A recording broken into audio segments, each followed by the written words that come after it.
Hello and welcome. This is a story about Michael Madsen, a legendary actor known for his calm voice, intense stare, and unforgettable roles in cult films like Reservoir Dogs and Kill Bill. But behind the screen, his life was filled with deep struggles, painful loss, and moments of honesty that few people ever saw. Listen closely and learn English as we explore the true story of a man who lived fast, loved hard, and never stopped searching for truth. Let's begin. Michael Madsen is dead. He died on July 3, 2025, in Malibu, California. He was 67 years old. The cause of death was a heart attack. His body was found at home.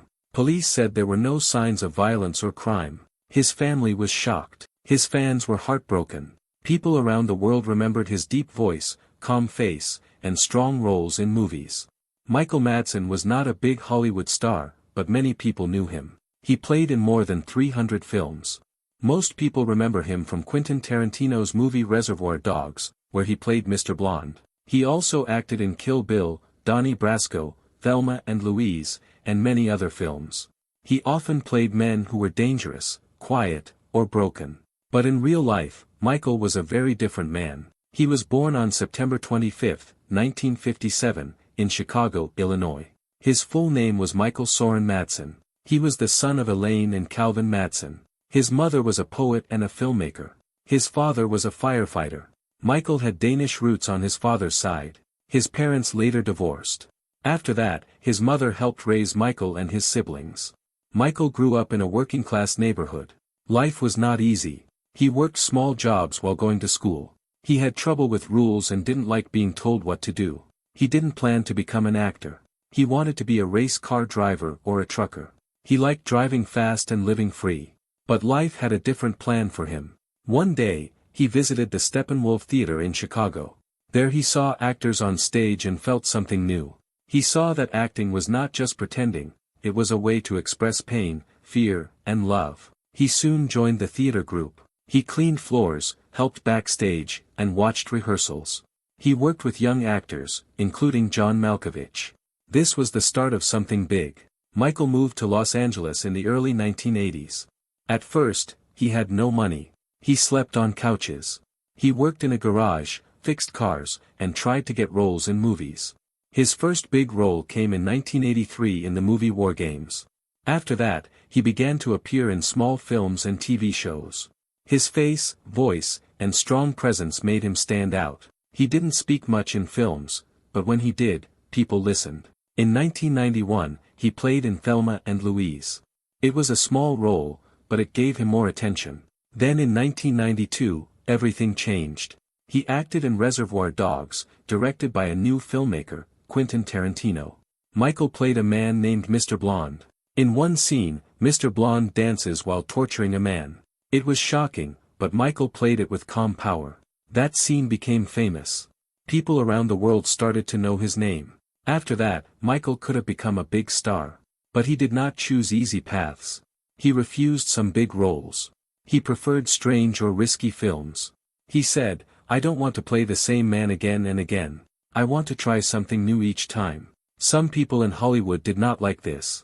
They wanted him to play only gangsters or bad guys. But Michael said no. He had problems too. He struggled with alcohol. He made mistakes. But he never stopped working. He said acting saved his life. It gave him a place in the world. Michael Madsen's story began in a small house in Chicago. He came from a simple family. He had no plan to be famous. But he became one of the most recognizable faces in American film. Not because of money or awards, but because of truth. He acted with his heart. Michael Madsen's life was full of unusual stories. Some were funny. Some were sad. Some were strange. But all of them showed the kind of man he was: tough, honest, and sometimes wild. In his early years in Hollywood, Michael didn't have much money. He once said he lived in his car for a while. He would sleep in the back seat and shower at the gym. He didn't complain. He just kept going. He believed that hard times make a person stronger. Michael had a deep love for cars and motorcycles. He said if he hadn't become an actor, he would have been a race car driver. He liked to fix engines and drive fast. He even did some of his own stunts in movies. He didn't want a double to take the risk. He said, "If the car crashes, I want it to be me inside." One time, While traveling to the Cannes Film Festival, he accidentally carried a small pistol in his bag. When airport security found it, they stopped him. Michael explained it was a mistake. He didn't mean to bring the gun. It was just something he forgot to take out. Still, the story made the news. People started calling him a real outlaw. He laughed about it later. "Only I could do something that dumb," he said. He was also known for turning down big roles. He was offered a part in Pulp Fiction by Quentin Tarantino. Tarantino wanted him to play Vincent Vega. But Michael said no because he had already promised to do another film. The role later went to John Travolta and became one of the most famous in Hollywood. Michael didn't regret it. He said, "A promise is a promise." Michael was married 3 times and had 5 sons. He said being a father was the most important job in his life. He talked about his children often. He joked that his house was always loud, full of boys fighting and laughing. He once said, "I play tough guys in movies, but at home, my kids are the tough ones." But his personal life wasn't easy. He had problems with alcohol and anger. In one difficult moment, he was arrested after a fight with his teenage son. Police said he had been drinking. Michael later said he was sorry. He said he made mistakes like everyone else. "I'm not perfect," he said, "I'm just trying to do better." Michael also had a softer side that surprised many people. He wrote poetry for over 20 years. His poems were dark, emotional, and honest. He wrote about love, pain, loneliness, and life in Hollywood. One of his books was called Burning in Paradise. Another was When Pets Kill. He said writing helped him deal with the pain inside. "It's like medicine," he said. "I bleed on the page." In 2020, during the COVID-19 pandemic, Michael made a funny video with his kids. They recreated the famous ear-cutting scene from Reservoir Dogs, but as a joke. Everyone wore fake ears, danced, and laughed. The video went viral online. Michael said it was a way to have fun during hard times. "We were bored at home," he said, "so we made a movie in the living room." Michael also had a strange and creative idea. He started his own brand of hot sauce. He called it American Badass. The label had his face and quotes from his movies. He said it was spicy, strong, and full of attitude, just like his characters. Fans loved it. They bought it not just for the taste, but as a piece of Michael's personality. He also appeared on a British reality show called Celebrity Big Brother. He lived in a house with other famous people. Cameras watched them all day. At first, people thought Michael would be loud or angry. But he was quiet, polite, and thoughtful. He told stories about his life, his films, and his children. People liked him for being real. Michael loved animals. He once rescued a dog from a shelter and called it Mr. Blonde, after his most famous role. He said animals don't judge. They just love you. He also raised horses and talked about how peaceful it was to ride them in the mountains. His life was not always happy, but it was always full. He was the kind of person who felt everything deeply. Whether it was joy, pain, or love, he felt it all. That's what made him strong, but also fragile. He didn't hide his feelings. He put them in his poems, in his acting, and in his voice. Michael Madsen was more than just an actor.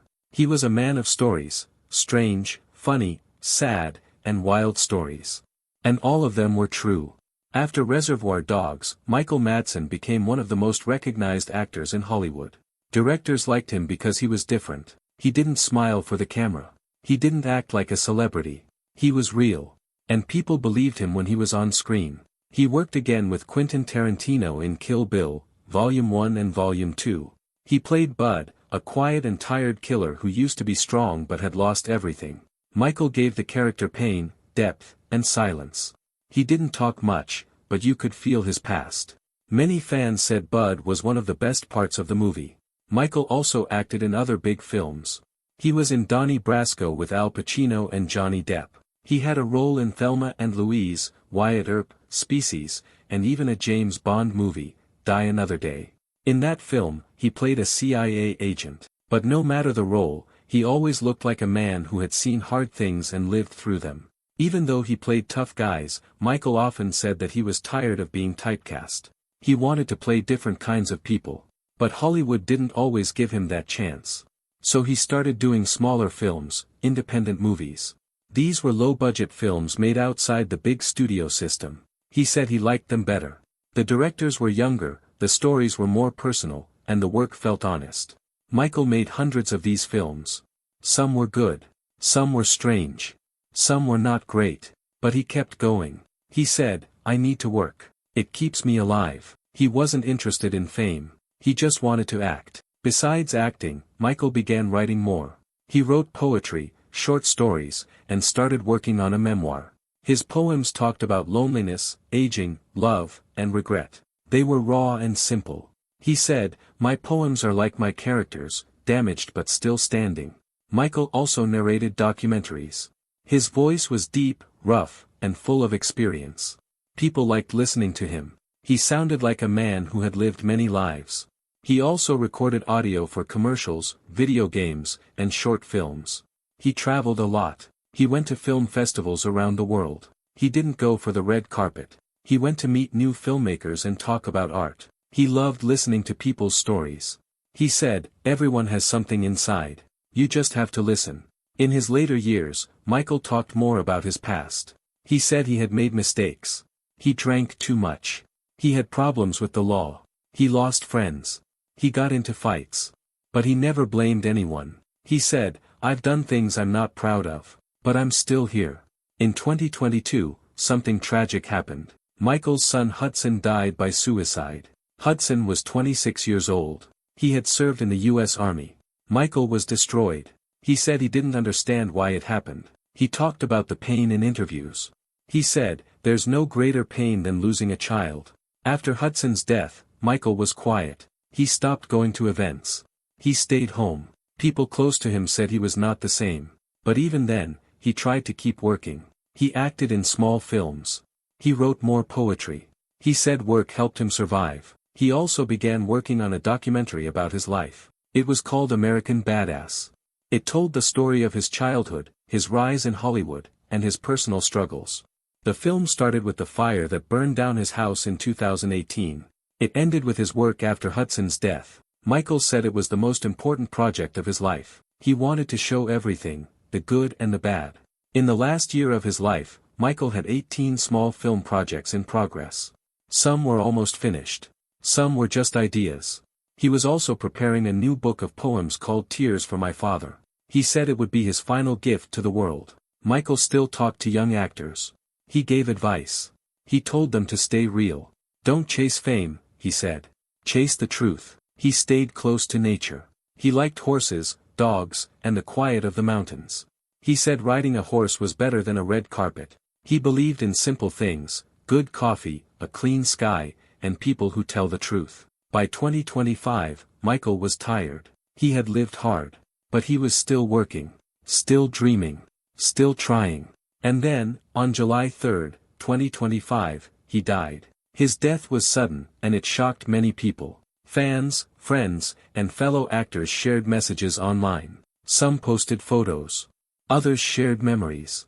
Many said the same thing: Michael was real. He never played a role in life. He was always himself. Quentin Tarantino said he had lost a brother. They had worked together for over 30 years.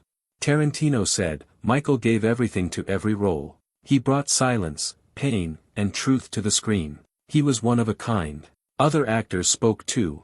Some called him a legend. Others said he had helped them early in their careers. Many remembered his advice, his jokes, and his kindness on set. One young actor said, "He didn't care about being famous. He cared about being honest." Fans wrote about their favorite scenes. Many talked about the dance scene in Reservoir Dogs. Others remembered his quiet look in Kill Bill.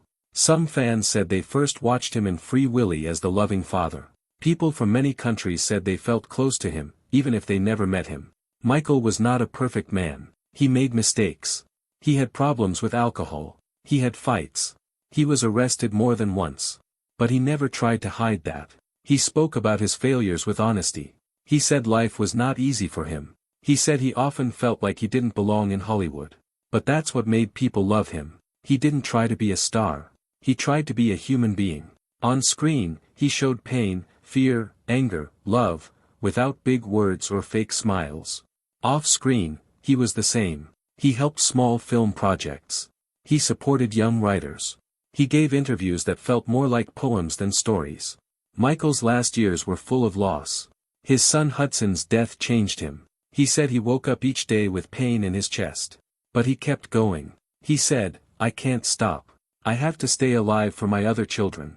I have to make something good from the pain." He worked on a documentary about his life. He said it would show everything, the truth, not the image. He said he didn't want to be remembered only for a dance with a razor blade. He wanted people to know he was a father, a poet, and a survivor. He also planned to finish his last book of poetry. He said it would be his most honest work. In one poem, he wrote, "I walk through fire with open eyes. I fall, I burn, I get back up. That's who I am." Those lines now feel like his final message. After his death, people reread his poems. They watched his old films. They listened to his voice in games and shows. Many said his words helped them feel less alone. His poems spoke about pain, but also about hope. He showed that even broken people can keep going. In Hollywood, some actors shine for a short time and disappear. But Michael Madsen stayed. Not because of awards or money, but because of truth. He played the broken man better than anyone. But in that brokenness, he always showed heart. He didn't win big prizes. He wasn't a box office king. But he won something deeper, the respect of people who saw past the surface. Directors trusted him. Writers asked him to read their work. Fans called him a real one. After his death, a group of fans started a petition to honor him on the Hollywood Walk of Fame. Others asked that his poems be made into a book with photos and stories. His sons said they wanted to finish his projects. "He left us work to do," one of them said. Michael Madsen left behind 5 sons, many films, many poems, and a name that means something. It means strength. It means honesty. It means never giving up, even when life hurts. He once said in an interview, "I know I'm not easy. I know I'm not clean. But I'm here. I'm real. And I'm not going away." Now he is gone. But his words and his work remain. In the end, Michael Madsen was like one of his characters, quiet, bruised, but standing tall. He lived with fire in his soul and truth in his eyes. That's how people will remember him. Not as a star, but as a man who walked through the fire and kept walking.